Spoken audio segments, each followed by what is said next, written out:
चलो friends, TDS, tax deducted at source. बहुत दिनों से इसका नाम सुन रहे, टीडीएस और टीसीएस। सिंपल लैंग्वेज में बताता हूं। देखो क्या होता है गाइस कि गवर्नमेंट डिपार्टमेंट में, सिंपल समझाने के लिए उसको गवर्नमेंट डिपार्टमेंट ये वर्ड यूज करता हूं। गवर्नमेंट डिपार्टमेंट, इसने मुझे कुछ काम दिया, मान के चलो ये आशीष कोई भी काम दिया, या फिर मैं इनको कोई गुड्स का सप्लाई कर रहा हूं, गुड्स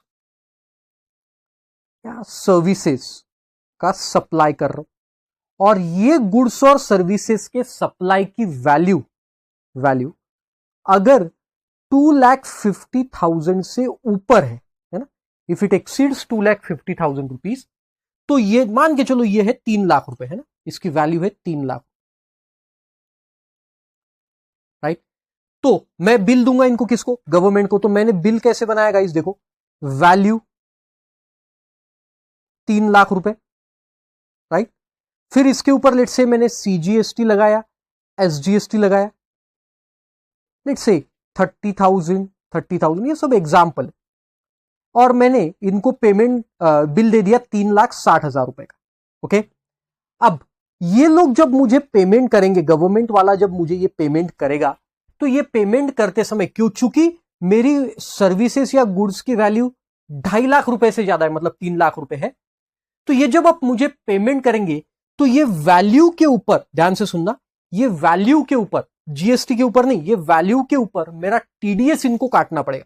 तो जब ये मुझे पेमेंट करेंगे तो उनको 3,60,000 का टोटल पेमेंट करना है मुझे, तो टीडीएस काटेंगे ये 3 लाख पे, वैल्यू पे कितना परसेंट?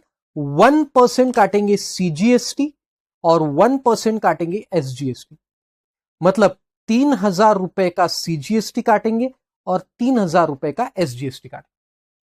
मतलब क्या सर? मतलब मुझे जब वो पेमेंट करेंगे बैंक से तो 6,000 रुपीज कम करेंगे, एज सिंपल एज दैट।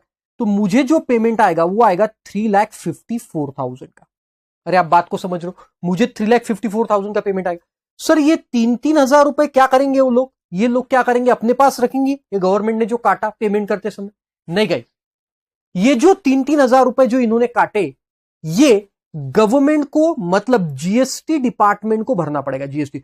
और वो किसके क्रेडिट में भरेंगे? वो आशीष के नाम पे भरेंगे, आशीष के नेम पे। और हमने देखा था पेमेंट ऑफ टैक्स में, फिर ये पैसा जो 6,000 रुपए इन्होंने मेरा काटा, वो मेरे इलेक्ट्रॉनिक कैश लेजर में दिखने लगेगा, क्योंकि इन्होंने मेरा काट लिया ना उतना पैसा, तो ये मेरे इलेक्ट्रॉनिक कैश लेजर में दिखेगा, मेरे बिहाफ, एज इफ मेरे बिहाफ में इन्होंने पैसा काट के भरा। तो इसलिए इसका नाम है टैक्स, जो 3,000 रुपए टैक्स डिडक्टेड एट सोर्स। मतलब क्या? ये जब मेरा सोर्स, इनकम का मेरा सोर्स जब जनरेट हुआ, मेरे इनकम का सोर्स जब जनरेट हुआ, उस सोर्स के जनरेशन पे इन्होंने टैक्स काटा, that is called as tax deducted at source. It is called as tax deduct. मतलब जब मेरे इनकम का सोर्स जनरेट हुआ, ये 3,60,000 रुपए इनकम का सोर्स जनरेट हुआ, वैसे ही इन्होंने टैक्स काट लिया, hence it is called as tax deducted at source. और ये जो टैक्स डिडक्ट करेंगे ये गवर्नमेंट को भर देंगे मेरे बिहाफ में, और फिर ये टैक्स मेरे इलेक्ट्रॉनिक कैश लेजर में दिखते रहेंगे। और फिर या तो मैं उसका रिफंड लूंगा, या मेरे लाइबिलिटी के साथ, आशीष के लाइबिलिटी के साथ सेट ऑफ करूंगा। Simple as that. अरे राइट, समझ में आया? तो हमेशा याद रखना, ये जीएसटी अमाउंट पकड़ के 1% नहीं करना, आपको वैल्यू का देखना। मोर एवर, ये जो वैल्यू एक्सीडिंग 2,50,000 हम देख रहे हैं, मान के चलो कि वैल्यू है, वैल्यू ऑफ सप्लाई है लेट से 2 लाख रुपए, और इसके ऊपर जीएसटी है, मतलब सीजीएसटी है लेट से 50,000, और या अपन मान के चलते इसको वैल्यू ले लेते 30,000, एग्जाम्पल के लिए सब 30,000, और एसजीएसटी है 30,000। तो अब देखो टोटल बिल की वैल्यू कितनी हो गई? 2,60,000 रुपए। तो सवाल ये उठा, क्या अब टीडीएस काटना पड़ेगा? बीइंग ये टोटल जो 2,60,000 है, 2,50,000 से ज्यादा है? The answer is no. आपको ये वैल्यू देखना है, जो गुड्स या सर्विसेज की वैल्यू है वो क्या 2,50,000 से ऊपर गई? अगर वो गई होगी तो ही इनको टीडीएस काटना। अगर ये वैल्यू, मतलब जो बेसिक वैल्यू है आपकी टैक्सेबल वैल्यू ये अगर 2,50,000 या उससे कम है, एग्जैक्ट 2,50,000 है तो भी टीडीएस नहीं, तो फिर टीडीएस नहीं काट। अरे समझ में आया? तो सर ऐसे कौन से लोग हैं जिनको टीडीएस काटना है, वो देखो वहां पे लिखा, who is liable to deduct tax at source, सभी लोगों को टीडीएस नहीं काटना है ना। While making the payment to the supplier, supplier कौन था? आशीष, मैंने गुड सर्विसेज सप्लाई की, तो मुझे जब ये लोग पेमेंट कर रहे, वाइल मेकिंग द पेमेंट, मुझे जब पेमेंट कर रहे तो मेरा टीडीएस काट, right.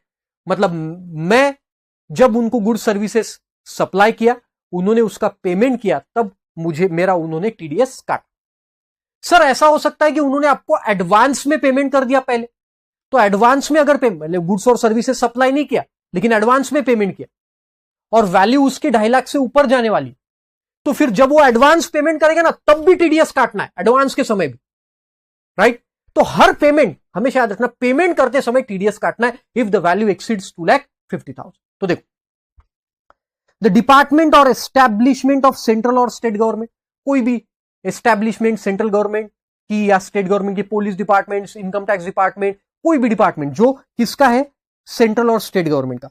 Local authority, municipal corporation, जैसे हमारे इधर है नागपुर मच्छर नहीं, म्यूनिसिपल कॉर्पोरेशन है ना, नागपुर मच्छर मार नहीं रहे, म्यूनिसिपल कॉर्पोरेशन। गवर्नमेंट एजेंसीज रहते उनको, या एनी अथॉरिटी और बोर्ड और other body setup by the parliament, like SEBI वगैरह गवर्नमेंट ने सेटअप किए, या स्टेट लेजिस्लेचर, या एस्टैब्लिश बाय एनी गवर्नमेंट, आप लिख लो फॉर एग्जांपल सेबी वगैरह, जिसमें गवर्नमेंट का स्टेक कितना है, 51% और मोर है बाय वे ऑफ इक्विटी, उन सबको टीडीएस काट।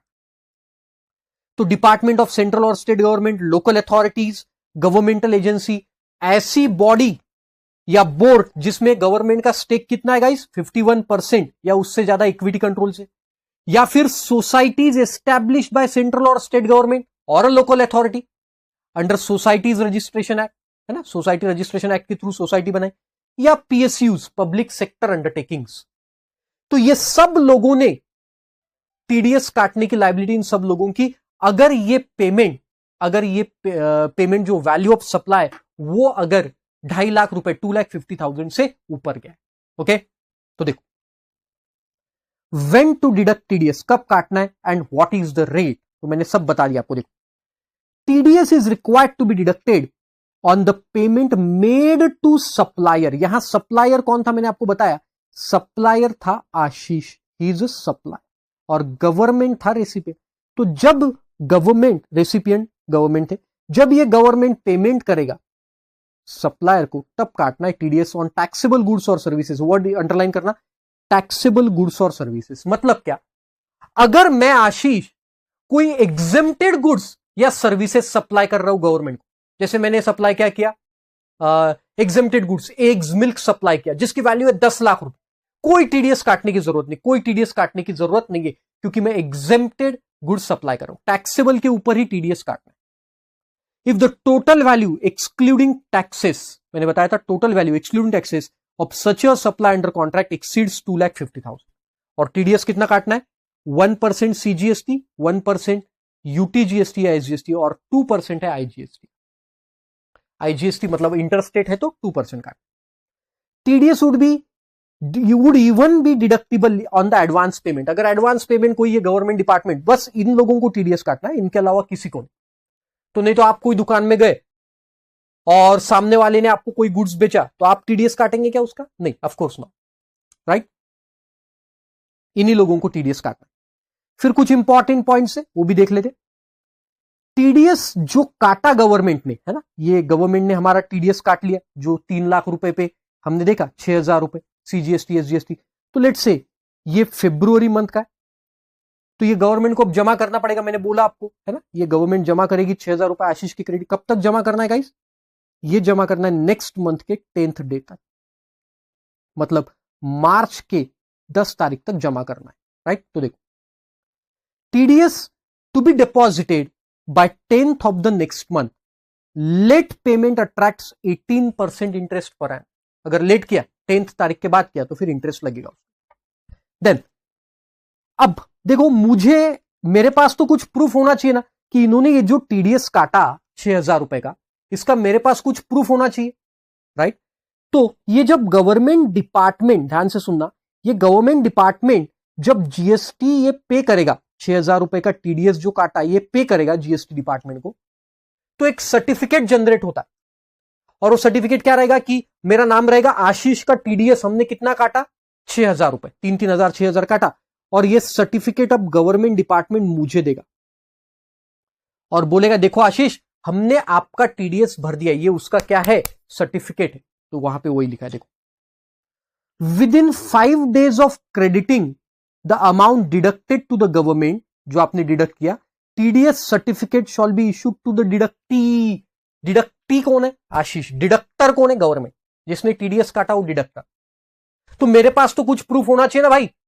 तो सामने वाले ने जिसने टीडीएस काटा वो जब भी पे करेगा 10 तारीख तक, उसके 5 दिन बाद सर्टिफिकेट जनरेट होगा और वो सर्टिफिकेट मुझे उसने दे देना चाहिए। अगर नहीं दिया तो पेनल्टी देखो कितनी है, 100 रुपीज सीजीएसटी की और 100 रुपीज एसजीएसटी, मैक्सिमम 5,000 वो सर्टिफिकेट। क्योंकि मुझे तो पता होना चाहिए मेरा टीडीएस किस किस लोगों ने, किन किन लोगों ने काटा, तो मेरा सर्टिफिकेट मुझे मिलना चाहिए। TDS will be applicable on taxable goods and not on exempt supply, ये ऑलरेडी बता दिया। एग्जेम्प्टेड गुड्स 2.5 लाख के ऊपर भी है तो भी टीडीएस नहीं काटना है। अच्छा, अब मान के चलो ये गवर्नमेंट डिपार्टमेंट और मैं आशीष हूं, है ना, इधर आशीष जो गुड्स सप्लाई कर रहा है। लेकिन अगर मैं जीएसटी में रजिस्टर्ड हूं, जीएसटी रजिस्टर्ड हूं, तो आप मेरा टीडीएस काटेंगे। लेकिन अगर मैं अनरजिस्टर्ड हूं, मतलब मैं जीएसटी में रजिस्टर ही नहीं हूं, भले ही क्यों ना वैल्यू 10 लाख रुपए चले जाए, गवर्नमेंट को टीडीएस काटने की जरूरत नहीं है। अगर सप्लायर कौन है बेटा, अनरजिस्टर्ड है, यूआरडी है, तो टीडीएस काटने की जरूरत नहीं। लेकिन सप्लायर अगर रजिस्टर्ड है तो फिर टीडीएस काटना पड़ेगा। भले वो कंपोजिशन में रजिस्टर्ड है, नॉर्मल में टीडीएस तब काटना पड़ेगा। लेकिन कब, अगर सप्लायर रजिस्टर्ड है। नो टीडीएस, यहां पे नो टीडीएस दिया है, to be deducted where the payment is made to unregistered dealer. अगर मैं unregistered, TDS would even be deductible if amount paid to composition. भले ही मैं कंपोजिशन में हूं तो फिर टीडीएस आएगा, कंपोजिशन में हो, नॉर्मल में, बट अगर मैं अनरजिस्टर्ड हूं तो टीडीएस नहीं आएगा। GTA services received by a person mention in A2F, ये A2F में जो लोग दिए जीटीए सर्विसेज अगर इन्होंने ली है, शॉल बी एग्जेम्प्ट, क्योंकि जीटीए में रिवर्स चार्ज आता है, राइट। तो हमने रिवर्स चार्ज में देख लिया। तो अगर सप्लायर मतलब आशीष है और वो अगर जीटीए सर्विस दे रहा है, तो GTA service goods transport agency की 10 लाख की भी होगी तो भी टीडीएस काटने की जरूरत नहीं, क्योंकि उस केस में जीएसटी का पेमेंट ही रिवर्स चार्ज में, तो फिर मेरा टीडीएस काट के कोई मतलब नहीं। No TDS would be attracted if the supplies are between the person made in A2F। मतलब क्या, हाँ, बड़ा मजेदार। अब मान के चलो ये लोग A2F वाले, ये सब A2F वाले लोग हैं, ये एक दूसरे के बीच में सप्लाई कर रहे, तो क्या एक दूसरे का टीडीएस काटेंगे क्या, नहीं, क्योंकि ये सब गवर्नमेंट के ढाबे हैं ना, तो गवर्नमेंट का बंदा ही गवर्नमेंट का टीडीएस थोड़ी ना काटेगा। यहां सप्लायर मैं था इसलिए इन्होंने मेरा टीडीएस काटा, गवर्नमेंट वालों। बट अगर गवर्नमेंट एक दूसरे को सप्लाई कर रही तो टीडीएस काटने की जरूरत नहीं। PSU giving services to PSU even if it is not distinct not attract the TDS. वैसे ही पीएसयू का, तो अगर एक दूसरे के साथ है तो फिर पीएसयू को भी टीडीएस काटने की जरूरत नहीं, वही सेम A2F में आई गया, right. Very simple chapter guys.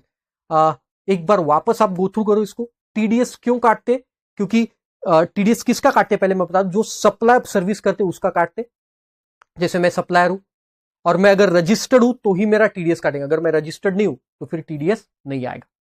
और टीडीएस इसलिए काटा जाता है गाइस क्योंकि गवर्नमेंट को लगता है कि आशीष के पास पैसा जाने के बाद आशीष टैक्स नहीं भरेगा तो क्या होगा, इसलिए वो पहले ही हमारा टीडीएस काटे और फिर ये गवर्नमेंट डिपार्टमेंट मेरे बिहाफ में वहां पे भर देगा और वो मेरे इलेक्ट्रॉनिक कैश लेजर में चढ़ जाएगा। और फिर मेरी जो टैक्स लाइबिलिटी आएगी, जैसे मेरी टैक्स लाइबिलिटी हमने देखा था एक बिल, लाइक से मेरी टैक्स लाइबिलिटी आई फिर 60,000 रुपए और इन्होंने ऑलरेडी मेरा टीडीएस 3,000 मतलब 6,000 काटा है, तो ये 6,000 इसमें से माइनस होगा तो मुझे पे करना पड़ेगा फिर 54,000। अरे आया समझ में, सिंपल।